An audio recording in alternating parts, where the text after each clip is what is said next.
7 years ago, the SpaceX Falcon 9 rocket launched a space weather satellite of NASA into its orbit. After completing its mission, the Falcon 9 booster had not enough fuel to return towards Earth, and instead it remained circulating in space. Now, this Falcon rocket will going to collide with Moon's surface around March 2022.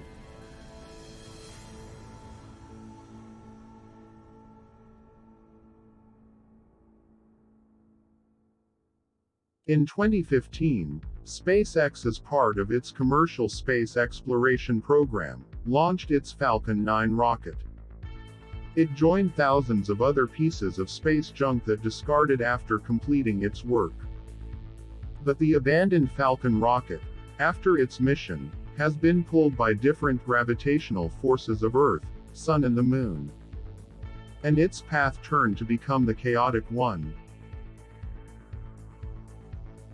Now, this 4-ton rocket at the speed of around 5,000 miles per hour, is on its way to hit the surface of the Moon.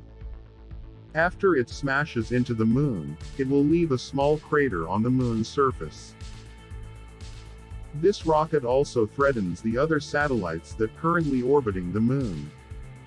It won't pose any greater risk to our Earth or any other upcoming Moon missions.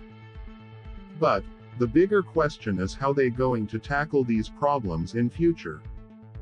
Space companies are planned to set up a base and city on Moon in near future. And without addressing solution to any of these concerns might endanger the entire future missions.